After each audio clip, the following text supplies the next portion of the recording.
ingatkan saja. Rukun umroh itu ITSTT. Rukun umroh ITSTT. I ihram, T tawaf, S sa'i, T tahallul, T tertib. Ambil toh. Rukun umroh ITSTT. Pun kabeh. Rukun haji IWTSTT. Cuma ditambah W. Setelah I ditambah W. I ihram, wukuf di Arafah, T tawaf ifadah, S sa'i, T tahallul, T tertib. Lalu lempar jumroh itu tumun apa? Lempar jumroh itu tumun wajib haji. Lalu bagaimana lempar jumroh yang betul? Lempar jumroh yang betul dilempar pakai batu kerikil satu persatu, kena dindingnya, ini makanya ini, yang itu temboknya. Kemudian batunya itu masuk ke lubang sumur, jadi tidak kembali. Itu sudah terhitung satu. Jadi lempar satu, dia kena dinding, kemudian batunya jatuh ke sumur, tidak keluar dari tempat lempar jumrohnya. Mula menika karena kita ini orang pendek-pendek, nanti di sana itu belum dari yang kebetulan itu mungkin hari kedua atau hari ketiga. Biasanya kalau di lantai 3, lantai 2, 3 ke atas itu longgar, akan sepi karena orang banyaknya itu rencananya di lantai bawah. Yang kelurahan itu lantai bawah. Maka dari itu biasanya jamaah haji diarahkan ke lantai 2, 3 di atas. Itu lantai sepi. Di sana, mulai berikut caranya bagaimana? Tekniknya nanti kalau ini sumur, nah di sebelah sini gitu ya.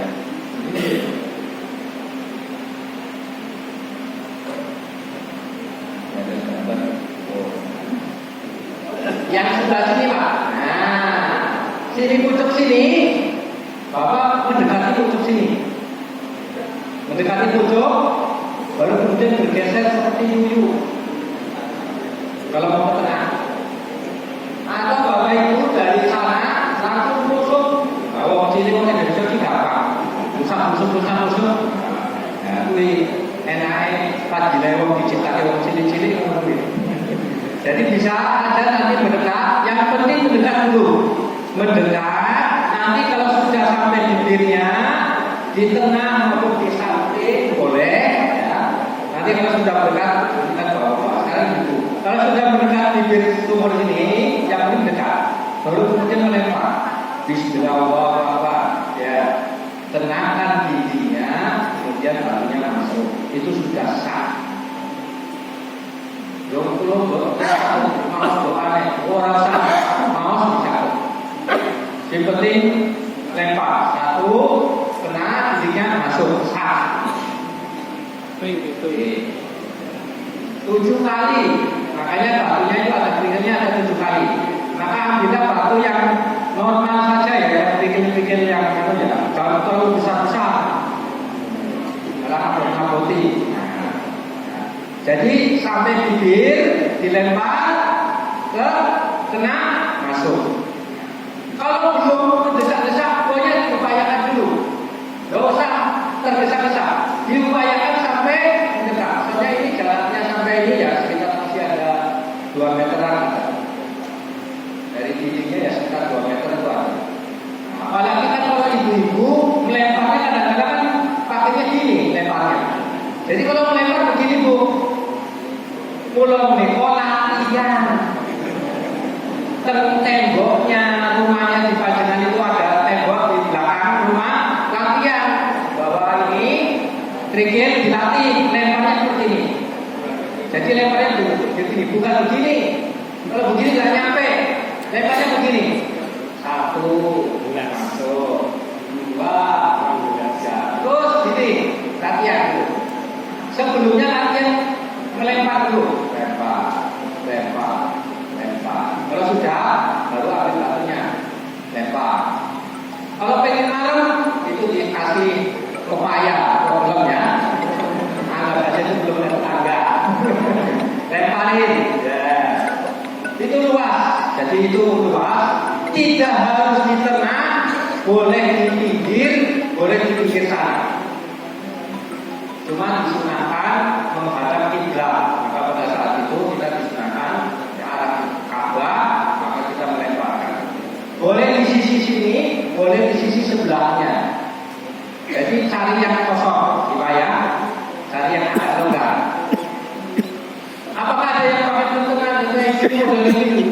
Boleh pak, muter malah pusing malah akhirnya nggak bisa melempar, nggak kena orangnya. Maka saya ingatkan, ketika melempar di Marot, ketika di Jamarot, kita sabar. Apalagi area itu baru menanjak. Kemarin ketika 2023 banyak jamaah kita yang pimpinannya maaf saja tendanya bertepatan saya kapasitasnya itu hanya untuk sekian orang, jamaahnya bertambah. Akhirnya banyaknya kemudian di luar. Yang jadi bandingannya tahun 2000 yang kapan COVID itu yang berangkat. Jadi 50% kapasitas 100% diisi 50%. Ya enggak, bisa guling-guling. Nah itu yang jadi patokan. Padahal di sana kalau diminta sewu kapasitasnya segitu nggak nambah, tapi jamaahnya nambah, akhirnya tidak bisa slonjor. Saya aja tidurnya pakai kursi roda di lorong. Pokoknya ada awal semalam itu tidur. Banyak juga yang jamaah tidurnya di masjid. Ya, maka dari kondisi yang seperti itu, maka jaga fisiknya dengan sebaik-baiknya. Maka melempar nanti mengikuti manasik, jangan sampai tidak sesuai dengan ketentuannya. Tapi syaratnya itu tadi sampai di kena dindingnya, kemudian batunya turun. Dilempar satu-satu. Kalau panjenengan melempar dengan 7 batunya cuma dilempar sekali, itu hitungannya masih 1. Maka kalau membawa batunya dilebihkan, barangkali ada yang tidak kena dinding belum nyampe. Saya ingatkan begini, jangan terburu-buru. Jadi lemparnya sesuai dengan ketentuan, jangan diburu kemauan. Itu belum sah. Kalau belum sah lempar jumrohnya, berarti belum sah hajinya. Ngertinya bisa, padahal itu belum kena. Ya harus tenaga, karena itu kan wajib, harusnya dilakukan. Jadi kalau tidak dilakukan, maka penggantinya adalah dengan jalan. Kemudian bagaimana kalau bapak-bapak yang tidak puasa dari tenda mau ke Jamarot tidak kuat, fisiknya sakit, pakai kursi roda, dianjurkan lebih baik dibadalkan saja. Itu ke temannya, itu ke suaminya atau istrinya untuk melemparkan jumrohnya. Caranya bagaimana? Untuk dirinya sendiri dulu 1 sampai 7, baru untuk yang jadi. Saya melempar untuk jadi suami saya. Sama ketika di lempar berikutnya juga sama. Jadi kalau hari pertama akobah di paling akhir, ya, di hari yang berikutnya 1, 2, 3 akobah. Begitu seterusnya sampai selesai. Kalau kapal awal itu sampai tanggal 12, kalau kapal sani sampai tanggal 13. Kemudian bagaimana? Apakah dijamin kalau saya sudah siap pemberangkatannya sesuai dengan pemberangkatannya ditentukan? Insya Allah kita niat saja, mohon kepada Allah Taala mudah-mudahan bisa berangkat sesuai dengan keinginan kita, dan mudah-mudahan Allah menghendaki apa yang kita doakan. Tapi secara teknisnya nanti sama kasih monggo Pak Wahid porsi tadi sama keberangkatan.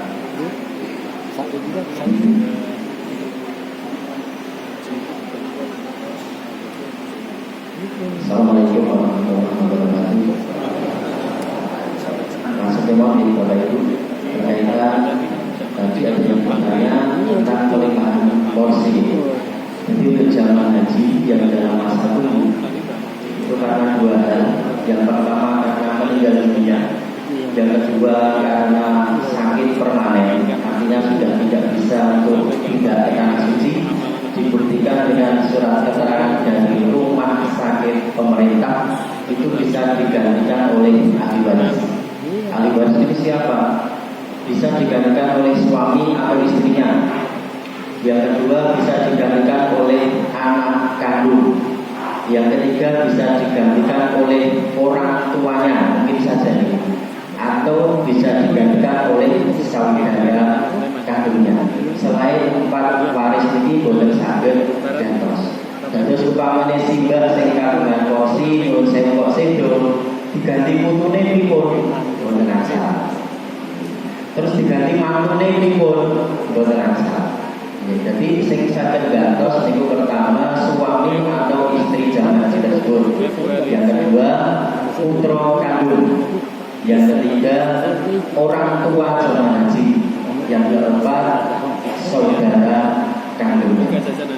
Selain itu terus berkaitan pelimpahan porsi, itu memang ada peraturannya, diatur dalam keputusan Dirjen PHU nomor 130 tahun 2020. Jamaah haji yang meninggal dunia bisa digantikan oleh ahli waris ketika meninggal setelah 29 April 2019. Jadi yang meninggal sebelum 29 April 2019 itu tidak bisa dilimpahkan. Jadi porsinya harus dibatalkan terus daftar baru.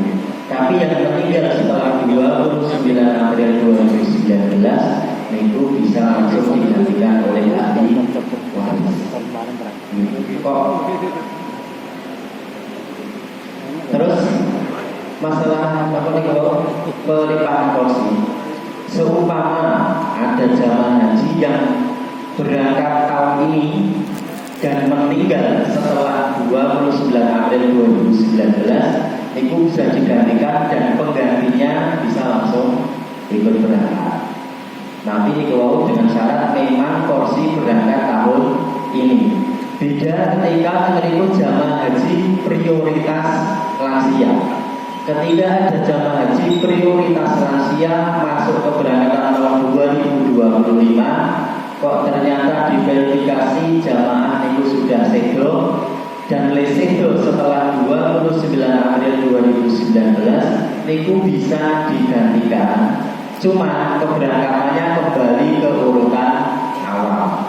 Jadi misalnya ini ada beberapa nih. Jadi kemarin ada jamaah yang masuk ke prioritas lansia. Jadi prioritas lansia ini kan itu secara urut porsi ini belum waktunya berangkat. Tapi karena usia yang sudah sepuh, itu diprioritaskan oleh pemerintah untuk diberangkatkan. Lansia paling muda itu usianya 84 tahun. Jadi kalau usia 84 tahun sudah daftar 5 tahun, ini ada kesempatan maju berangkatnya. Itu boleh sangat ditawar gitu. Lansia umur 28 tahun ini memang terawan seperti. Nek ini memang ada permohonan percepatan keberangkatan. Kemudian minimal bisa 75 tahun. Tapi untuk saat ini sudah tidak ada lagi. Akomodir prioritas lansia tetap ada, cuma mekanismenya berbeda. Saat ini sudah ada sistem. Ketika jamaah sudah mencapai usia tertentu dan sudah mencapai masa tunggu tertentu, ini makin ketika sudah memenuhi syarat akan otomatis masuk ke prioritas lansia. Dan prioritas lansia ini tahun ini usia paling muda 84. Jadi ketika orang jamaah masuk prioritas lansia, kalau ternyata sudah sedo dan sedonya setelah 29 April 2019, itu tetap bisa dilimpahkan ke ahli waris. Cuma nanti kembali ke urutan awalnya langsung berangkat. Misalnya Ligata tahun 2014, berarti makin berangkat di tahun 2040-an berapa? Untuk langsung makan ini. Itu biasanya adalah pelimpahan porsi. Itu memang termasuk kebijakan termasuk kebijakan kemudian dari konten niku pelimpahan kursi niku wonten niku persyaratan adanya Undang-Undang Nomor 8 Tahun 2019 tentang haji dan dikuatkan dengan tadi Kepdirjen Nomor 130 Tahun 2020 dan dikuatkan lagi dengan PMA Nomor 13 Tahun 2021. Jadi mirip tidak. Jadi memang termasuk kebijakan baru karena lamanya masa bukan 5 harus 10 tahun meninggal harus di jadi mungkin ada kebijakan baru karena masa pembebasan Indonesia. Terus berkaitan mutasi, mutasi itu bisa diakomodir atau bisa diusulkan itu setelah pelunasan. Jadi memang mutasi keberangkatan itu nanti diurus setelah pelunasan. Karena syarat dari mutasi itu ada sudah melunasi. Cuman untuk saat ini memang mutasi belum dibuka karena memang belum pelunasan.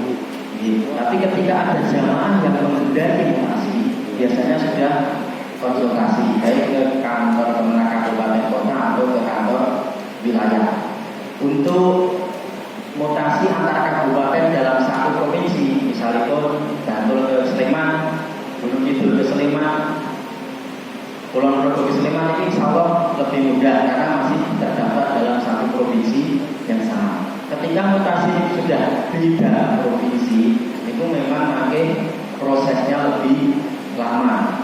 Mulai saking saking Sumatera pindah ke Sleman, itu makin prosesnya lebih lama. Jadi memang kita sebelumnya harus komunikasi dulu dengan Kemenak provinsi karena berkaitan kuota. Kuota itu jumlah jamaah yang ditetapkan oleh pemerintah dalam masing-masing provinsi. Karena kalau yang dipersediakan Bekasi itu kemarin ada 2 jamaah di Sleman yang berniat mutasi ke Jawa Timur, tapi karena Jawa Timur kuotanya penuh akhirnya ditolak.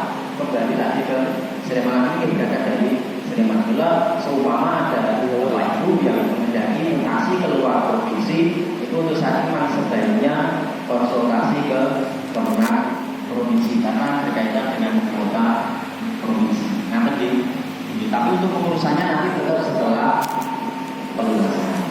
Kami nopo komunikasi antar provinsi beda karena beda embarkasi itu bayarnya beda Pak. Di umpamanya pun embarkasi Palembang, kemudian mengendaki mutasi ke Sleman. Sleman mutasi embarkasi itu embarkasi Solo. Nanti jamaah sing aslinya embarkasi Palembang mengendaki berangkat dari Sleman melalui embarkasi Solo itu makin tombok. Asing biaya ekspor Sleman dengan Palembang sih. Jadi makanya ada selisih yang harus dibayar. Jadi ada selisih. Biasanya tiap embarkasi itu pakai biaya masing-masing embarkasi beda. Solo kali Jakarta beda, Solo kali Ujung Pandang beda. Tapi kalau larang, lu nyetan itu gue. Jadi kalau jamaah sekitar Jawa Timur pindah ke Sleman, itu balik. Mungkin lumayan sekitar 3 jutaan. Kemarin ada yang jamaah aslinya embarkasi Surabaya karena sudah berteman dari Sleman, karena sudah mutasi ke Sleman, itu balik. Itu kayaknya sekolah surah. Yang ini saking Kulon, saking Palembang, saking Jakarta itu kemungkinan malah tahun 20. Itu berkaitan mutasi. Mungkin Abu Talib Abu dia jam 11.